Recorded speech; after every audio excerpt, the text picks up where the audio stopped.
Hi guys, welcome back to GM Pavithra YouTube channel. So guys, ಈ ಉತ್ತರ ಕನ್ನಡದ್ದು ರಾಜಕೀಯ ವಲಯ ಯಾವ ರೀತಿ ಆಗ್ಬಿಟ್ಟಿದೆ ಅಂದ್ರೆ ಕೊತ ಕುದಿತಾ ಇರುವಂತಹ ಬೆಂಕಿ ತರ ಆಗೋಗ್ಬಿಟ್ಟಿದೆ. ಎದುರಿರುವಂತಹ ಲೋಕಸಭಾ ಚುನಾವಣಾ ಸಮರಕ್ಕೆ ಎದುರಾಳಿ ಪಕ್ಷ ಆದಂತಹ ಬಿಜೆಪಿ ಮತ್ತೆ ಕಾಂಗ್ರೆಸ್ ಎರಡೂ ಕೂಡ ಹೋರಾಟ ಮಾಡೋಕೆ ರೆಡಿ ಆಗಿದೆ. ಉತ್ತರ ಕನ್ನಡ ಲೋಕಸಭಾ ಕ್ಷೇತ್ರದಲ್ಲಿ ಒಟ್ಟು 8 ವಿಧಾನಸಭಾ ಕ್ಷೇತ್ರಗಳು ಬರುತ್ತೆ. ಉತ್ತರ ಕನ್ನಡದ 6, ಬೆಳಗಾವಿ 2. ಅವುಗಳಲ್ಲಿ ಯಾವ್ದು ಅಂತ ನೋಡೋದಾದ್ರೆ ಖಾನಾಪುರ, ಕಿತ್ತೂರು, ಹಳಿಯಾಳ, ಕಾರವಾರ, ಕುಮಟಾ, ಭಟ್ಕಳ, ಶಿರ್ಸಿ ಹಾಗೂ ಯಲ್ಲಾಪುರ. 5 ಕ್ಷೇತ್ರದಲ್ಲಿ ಕಾಂಗ್ರೆಸ್ ಶಾಸಕರು ಹಾಗೂ 3 ಕ್ಷೇತ್ರದಲ್ಲಿ ಬಿಜೆಪಿ ಶಾಸಕರಿದ್ದಾರೆ. ಉತ್ತರ ಕನ್ನಡ ಲೋಕಸಭಾ ಕ್ಷೇತ್ರದ ಒಟ್ಟು ಮತದಾರರ ಸಂಖ್ಯೆ 16,07,600. ಇದರಲ್ಲಿ ಪುರುಷರು 8,09,887, ಮಹಿಳೆಯರು 7,97,691 ಹಾಗೂ ಇತರರು 22 ಜನ ಇದ್ದಾರೆ. ಇನ್ನು ಜಾತಿವಾರು ನೋಡೋದಾದ್ರೆ ನಾಮಧಾರಿ 2 ಲಕ್ಷ, ಬ್ರಾಹ್ಮಣರು 1.6 ಲಕ್ಷ, ಹಾಲಕ್ಕಿ ಮತ್ತು ಕರೆ ಒಕ್ಕಲಿಗರು 1.10 ಲಕ್ಷ, ಮರಾಠರು 2.20 ಲಕ್ಷ, ಮುಸ್ಲಿಮರು ಹಾಗೂ ಕ್ರಿಶ್ಚಿಯನ್ನರು 3 ಲಕ್ಷ, ಮೀನುಗಾರರ ಸಂಖ್ಯೆ 80,000 ಇದೆ ಹಾಗೂ ದಲಿತರು, SC/ST, ಬುಡಕಟ್ಟು ಈ ಎಲ್ಲರೂ ಸೇರಿಸಿದ್ರೆ 2 ಲಕ್ಷ, ಲಿಂಗಾಯತರು 1 ಲಕ್ಷ, ಮಡಿವಾಳರು 40,000, ಕೋಮಾರ ಪಂತರು 35,000, ದೈವಜ್ಞ ಬ್ರಾಹ್ಮಣರು 40,000, ಭಂಡಾರಿಗಳು ಸೇಮ್ 40,000, ಇತರರು 82,600 ಜನ ಇದ್ದಾರೆ. ಸೊ ಉತ್ತರ ಕನ್ನಡದಲ್ಲಿ ಈವರೆಗೆ ನಡೆದಂತ 17 ಲೋಕಸಭಾ ಚುನಾವಣೆಯಲ್ಲಿ 10 ಸಲ ಕಾಂಗ್ರೆಸ್ ಗೆದ್ದಿದೆ, 7 ಸಲ ಬಿಜೆಪಿ ಗೆದ್ದಿದೆ. ಆದ್ರೆ ಒಂದೇ ಸಲ ಮಾತ್ರ ಸ್ವತಂತ್ರ ಅಭ್ಯರ್ಥಿ ಗೆದ್ದಿರೋದು. ಇನ್ನು ಟಿಕೆಟ್ ವಿಷಯಕ್ಕೆ ಬರೋದಾದ್ರೆ ಕಾಂಗ್ರೆಸ್ ಮತ್ತು ಬಿಜೆಪಿ ಎರಡೂ ಪಕ್ಷಗಳು ಕೂಡ ಕಳೆದ ವಿಧಾನಸಭಾ ಚುನಾವಣೆಯಲ್ಲಿ ಸೋತವರಿಗೆ ಟಿಕೆಟ್ ಅನ್ನ ಕೊಟ್ಟಿದೆ. ಬಿಜೆಪಿ ಮಾಜಿ ಸ್ಪೀಕರ್ ವಿಶ್ವೇಶ್ವರ ಹೆಗಡೆ ಅವರಿಗೆ ಟಿಕೆಟ್ ಕೊಟ್ರೆ ಮಾಜಿ ಶಾಸಕಿ ಅಂಜಲಿ ನಿಂಬಾಳ್ಕರ್ ಅವರಿಗೆ ಕಾಂಗ್ರೆಸ್ ಮಣೆ ಹಾಕಿದೆ. ಸತತ 6 ಬಾರಿ ಶಾಸಕರಾಗಿದ್ದಂತಹ ಕಾಗೇರಿ ಕಳೆದ ವಿಧಾನಸಭಾ ಚುನಾವಣೆಯಲ್ಲಿ ಶಿರ್ಸಿಯಲ್ಲಿ ಹೀನಾಯವಾಗಿ ಸೋತಿದ್ರು. ಇನ್ನು ಅಂಜಲಿ ನಿಂಬಾಳ್ಕರ್ ಕೂಡ ಖಾನಾಪುರದಲ್ಲಿ ದೊಡ್ಡ ಅಂತರದಲ್ಲೇ ಸೋಲನ್ನ ಕಂಡಿದ್ರು. ಹಿಂದುತ್ವವನ್ನೇ ಇಟ್ಕೊಂಡು ಕೋಮು ದ್ವೇಷವನ್ನ ಬಿತ್ತಿ ತನ್ನ ಬೇಳೆ ಬೇಯಿಸ್ಕೊಳ್ತಾ ಇದ್ದಂತಹ ಅನಂತ್ ಕುಮಾರ್ ಹೆಗಡೆಗೆ ಟಿಕೆಟ್ ಸಿಗದೆ ಇರೋದು ಒಳ್ಳೇದೇ ಆಯ್ತು ಅಂತ ಸೋಷಿಯಲ್ ಮೀಡಿಯಾದಲ್ಲಿ ಒಂದಷ್ಟು ಮಾತುಗಳು ಕೂಡ ಕೇಳ್ಬರ್ತಾ ಇದೆ. ಸುಮಾರು 3 ದಶಕ MP ಆಗಿದ್ದಂತಹ ಹೆಗಡೆ ಹೆಚ್ಚಾಗಿ ಅಸಹಿಷ್ಣುತೆ ಮತ್ತು ಅಶ್ಲೀಲ ಬೈಗುಳದ ಮಾತುಗಾರಿಕೆ ಜೊತೆಗೆ ಅಮಾಯಕರ ಮೇಲೆ ಮುಷ್ಟಿ ಕಾಳಗ ಮಾಡಿದ್ ಬಿಟ್ರೆ ಅಭಿವೃದ್ಧಿ ಅಂತ ಬಂದ್ರೆ ಹೆಗಡೆ ಅವರಿಗೆ ಸಿಗೋದು 0 ಮಾರ್ಕ್ಸ್. ತನ್ನನ್ನ ನೋಡೋಕೆ ಮನೆಗೆ ಬಂದಿದ್ದಂತ ಕಾಗೇರಿಗೆ ಬಾಗಿಲು ಸಹ ಓಪನ್ ಮಾಡದೇನೆ ಅವಮಾನಿಸಿ ಕಳಿಸಿದ್ದಾರೆ.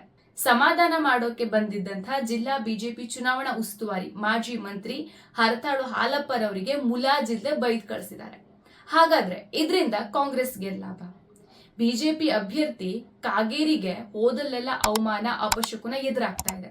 ಇಂಥ ಟೈಮ್ನಲ್ಲಿ ಕಾಂಗ್ರೆಸ್ಗೆ ಗೆಲ್ಬೇಕು ಅನ್ನೋ ಆಸೆ ಹೆಚ್ಚಾಗಿದೆ. ಹಿಂದುತ್ವವನ್ನೇ ಅಸ್ತ್ರ ಮಾಡ್ಕೊಂಡಿದ್ದ ಅನಂತ್ ಕುಮಾರ್ ಹೆಗಡೆ ಬದಲಿಗೆ ಕಾಗೇರಿಗೆ ಬಿಜೆಪಿ ಟಿಕೆಟ್ ಸಿಕ್ಕಿರೋದ್ರಿಂದ ಕಾಂಗ್ರೆಸ್ಗೆ ಸ್ವಲ್ಪ ಅನುಕೂಲಕರ ವಾತಾವರಣ ಇದೆ ಅಂತಾನೆ ಹೇಳ್ಬೋದು. ಸಪೋಸ್ ಅನಂತ್ ಕುಮಾರ್ ಹೆಗಡೆ ಏನಾದ್ರೂ ಕಾಗೇರಿಗೆ ಸಪೋರ್ಟ್ ಮಾಡಿದ್ರೆ ಬಿಜೆಪಿ ಗೆಲ್ಲೋ ಸಾಧ್ಯತೆ ಜಾಸ್ತಿ ಇತ್ತು. ಆದ್ರೆ ಈಗ ಭುಗಿಲೆದ್ದಿರುವಂತಹ ಹೆಗಡೆ ಕಾಗೇರಿ ವೈಮನಸ್ಸು ಕಾಂಗ್ರೆಸ್ಗೆ ಅನುಕೂಲಕರ ವಾತಾವರಣ ಸೃಷ್ಟಿ ಮಾಡಿದೆ ಅಂತ ಹೇಳುತ್ತೆ ರಾಜಕೀಯ ವಲಯ. ಸೊ ಲೋಕಸಭಾ ಚುನಾವಣಾ ಅಂತ ಬಂದಾಗ ಖಾನಾಪುರದಿಂದ ಟಿಕೆಟ್ ಪಡ್ಕೊಂಡವರಲ್ಲಿ ಅಂಜಲಿ ನಿಂಬಾಳ್ಕರ್ ಮೊದಲನೇವರು. ಅಲ್ಲದೆ ಕಾಂಗ್ರೆಸ್ ಮಹಿಳಾ ಸ್ಪರ್ಧಿಯನ್ನ ನಿಲ್ಲಿಸಿ ಮಹಿಳೆಯರ ವೋಟ್ಗಳನ್ನು ಸಹ ಪಡ್ಕೊಳ್ಳೋ ಪ್ಲಾನ್ ಮಾಡ್ಕೊಂಡಿದೆ. ಬಿಜೆಪಿಯಲ್ಲಿ ಇದ್ದೂ ಕೂಡ ಇಲ್ಲದೆ ಇರುವಂತಹ ಅಲ್ಲಿನ ಶಾಸಕ ಶಿವರಾಮ್ ಹೆಬ್ಬಾರ್ ಪಡೆ ಕಾಂಗ್ರೆಸ್ ಪರ ರಹಸ್ಯ ಕಾರ್ಯಾಚರಣೆಗೆ ಇಳಿದಿದೆ. ಖುದ್ದು ಹೆಬ್ಬಾರರ ಮಗ ವಿವೇಕ್ ಹೆಬ್ಬಾರ್ ತನ್ನ ಬೆಂಬಲಿಗರ ಜೊತೆಗೆ ಕಾಂಗ್ರೆಸ್ ಸೇರ್ಪಡೆಗೆ ಸಿದ್ಧ ಆಗಿದ್ದಾರೆ ಅಂತ ಕೂಡ ಹೇಳಲಾಗ್ತಾ ಇದೆ. ಖಾನಾಪುರದಲ್ಲಿ ಅಂಜಲಿ ನಿಂಬಾಳ್ಕರ್ ಸೋತಿದ್ರು ಕೂಡ ಈಗ ಲೋಕಸಭಾ ಕ್ಷೇತ್ರದ ಅಭ್ಯರ್ಥಿಯಾಗಿ ಮರಾಠಿ ಅಸ್ಮಿತೆಯನ್ನ ಮುಂದಿಟ್ಕೊಂಡು ಮತದಾರರನ್ನ ಸೆಳೆಯೋಕೆ ಪ್ರಯತ್ನ ಮಾಡ್ತಿದ್ದಾರೆ. ಆದ್ರೆ ಕುಮಟಾ ಕ್ಷೇತ್ರದಲ್ಲಿ ಮಾತ್ರ ಕಾಂಗ್ರೆಸ್ ಕತೆ ನೆಲ ಕಚ್ಚಿದೆ. ಯಾಕಂದ್ರೆ ಮಾಜಿ ಸಂಸದೆ, ಮಾಜಿ ರಾಜ್ಯಪಾಲೆ ಮಾರ್ಗರೇಟ್ ಆಳ್ವಾ ಮಗ ನಿವೇದಿತ್ ಆಳ್ವಾ ಕಳೆದ ಅಸೆಂಬ್ಲಿ ಚುನಾವಣೆ ಟೈಮ್ನಲ್ಲಿ ಹೈಕಮಾಂಡ್ ನ ಕ್ಯಾಂಡಿಡೇಟ್ ಆಗಿ ಕುಮಟಾಗ್ ಬಂದಿದ್ರು. ನಿವೇದಿತ್ ಆಳ್ವಾಗೆ ಕ್ಷೇತ್ರದ ಮತ್ತು ಕಾರ್ಯಕರ್ತರ ಪರಿಚಯ ಕೂಡ ಇರಲಿಲ್ಲ. ಚುನಾವಣೆ ತಂತ್ರಗಾರಿಕೆ ಮಾಡೋಕಾಗ್ದೇನೆ ಮತದಾನಕ್ಕೆ ವಾರ ಇದೆ ಅನ್ನುವಾಗಲೇ ಇದ್ದಕ್ಕಿದ್ದಂತೆ ಕ್ಷೇತ್ರದಿಂದ ಕಾಣೆ ಆಗ್ಬಿಟ್ರು. ಆ ಕಡೆ ಭಟ್ಕಳ, ಕಾರವಾರ ಹಾಗೂ ಶಿರಸಿಯಲ್ಲಿ ಕಾಂಗ್ರೆಸ್ ದೊಡ್ಡ ಅಂತರದಿಂದ ಗೆಲುವನ್ನು ಸಾಧಿಸಿತು. ರಾಜ್ಯದಲ್ಲೂ ಕೂಡ ಕಾಂಗ್ರೆಸ್ನ ಪ್ರಚಂಡ ಅಲೆ ಇತ್ತು. ಆದ್ರೂ ಕೂಡ ನಿವೇದಿತ್ ಆಳ್ವಾ ಠೇವಣಿಯನ್ನ ಕಳ್ಕೊಂಡು ಹೀನಾಯವಾಗಿ ಸೋತ್ಬಿಟ್ರು. ಕುಮಟಾಗೆ ಈಗ ಆಳ್ವಾ ಅಪರೂಪದ ಅತಿಥಿ ಆಗ್ಬಿಟ್ಟಿದ್ದಾರೆ. ಬೆಂಗಳೂರು, ದಿಲ್ಲಿಯಲ್ಲಿ ತಮ್ಮ ವ್ಯವಹಾರ ವಹಿವಾಟಲ್ಲಿ ಬ್ಯುಸಿ ಆಗಿರುವಂತಹ ಆಳ್ವಾ ಕ್ಷೇತ್ರವನ್ನ ರಿಮೋಟ್ ನಲ್ಲೇ ನಿಭಾಯಿಸ್ತಾ ಇದ್ದಾರೆ. ಸ್ಥಳೀಯ ರಾಜಕೀಯ ಸಾಮಾಜಿಕ ಆಗು ಹೋಗುಗಳ ಬಗ್ಗೆ ಕನಿಷ್ಠ ತಿಳುವಳಿಕೆನೂ ಇಲ್ಲದೆ ಇರುವಂತ ಆಳ್ವಾರಿಂದ ನಿಷ್ಠಾವಂತ ಕಾಂಗ್ರೆಸ್ಸಿಗರು ತಲೆಬಿಸಿ ಮಾಡ್ಕೊಳ್ತಾ ಇದ್ದಾರೆ. ನಿವೇದಿತಾ ಆಳ್ವ ಪುರ್ಸೊತ್ತಾದಾಗ ಕುಮಟಾಗ್ ಬರ್ತಾರೆ. ಫೇಸ್ಬುಕ್ ವಾಟ್ಸಪ್ಗಳಲ್ಲಿ ಕ್ಷೇತ್ರ ಸಂಚಾರದ ಫೋಟೋ ಹಂಚ್ಕೊಳ್ತಾರೆ. ಅವರ ಶಿಷ್ಯರು ಕುಮಟಾದಲ್ಲಿ ಆಡಳಿತ ನಡೆಸ್ತಾರೆ. ವರ್ಗಾವಣೆ, ಕಾಮಗಾರಿ ಹಂಚಿಕೆ ಮತ್ತು ಲೇವಾದೇವಿ ರಾಜಕೀಯಕ್ಕಷ್ಟೇ ಕುಮಟಾ ಕಾಂಗ್ರೆಸ್ ಸೀಮಿತವಾಗಿದೆ ಅನ್ನೋ ಮಾತುಗಳು ಸಾಮಾನ್ಯ. ಆದ್ರೆ ಇದೇ ಕುಮಟಾದಲ್ಲಿ ಬಿಜೆಪಿ ಸ್ಟ್ರಾಂಗ್ ಆಗಿದೆ. ಚುನಾವಣೆ ಎದುರಿಸುವಂತ ಎಲ್ಲ ಐಡಿಯಾಲಜಿಗಳನ್ನ ಕರಗತ ಮಾಡ್ಕೊಂಡಿರುವಂತ ಶಾಸಕ ದಿನಕರ್ ಶೆಟ್ಟಿಗೆ ಸೆಡ್ಡು ಹೊಡೆಯುವ ತಂತ್ರಿಗಾರಿಕೆ ನಿವೇದಿತಾರಲ್ಲಿ ಇಲ್ಲ. ಆ ತಾಕತ್ತಿದ್ದಂತ ಮಾಜಿ ಶಾಸಕಿ ಕಳೆದ ಅಸೆಂಬ್ಲಿ ಚುನಾವಣೆಯಲ್ಲಿ ಟಿಕೆಟ್ ತಪ್ಪಿದ ಬೇಸರಕ್ಕೆ ರಾಜಕೀಯ ನಿವೃತ್ತಿಯನ್ನ ಘೋಷಿಸಿಬಿಟ್ಟಿದ್ದಾರೆ. ಅವರ ಪುತ್ರ ರವಿ ಶೆಟ್ಟಿಯನ್ನ ಮಾರ್ಗರೇಟ್ ಆಳ್ವ ಪಾರ್ಟಿಯಿಂದ ಹೊರ ಹಾಕಿಸಿದ್ದಾರೆ.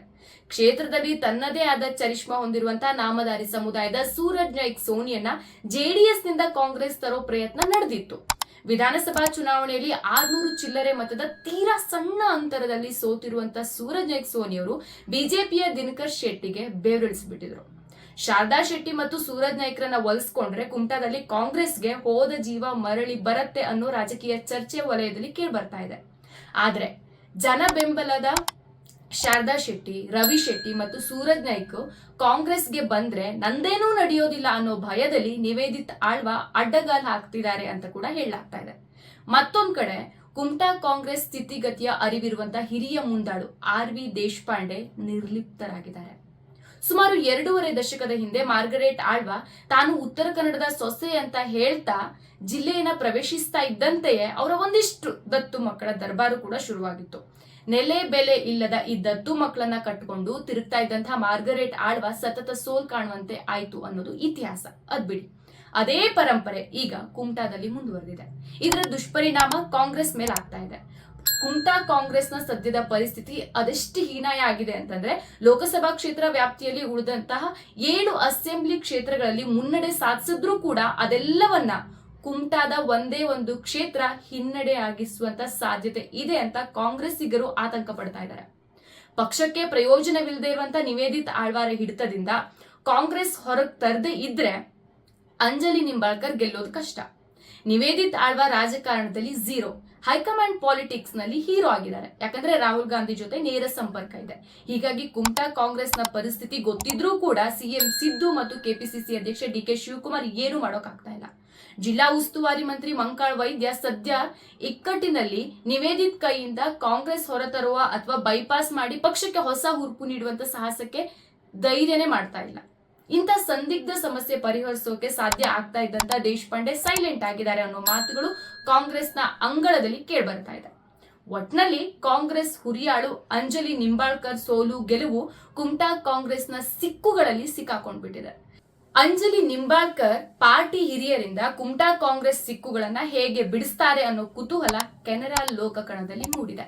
ಸೊ ಈ ವಿಡಿಯೋ ನಿಮ್ಗೆ ಏನ್ ಅನ್ಸುತ್ತೆ? ಈ ಬಾರಿ ಚುನಾವಣೆ ಉತ್ತರ ಕನ್ನಡದಲ್ಲಿ ಯಾವ ರೀತಿ ನಡೀತಾ ಇದೆ ಅಂತ ನಿಮ್ಮ ಅನಿಸಿಕೆ ಏನು ಅನ್ನೋದನ್ನ ಕಮೆಂಟ್ ಮಾಡಿ ತಿಳಿಸಿ. ನಮಸ್ಕಾರ.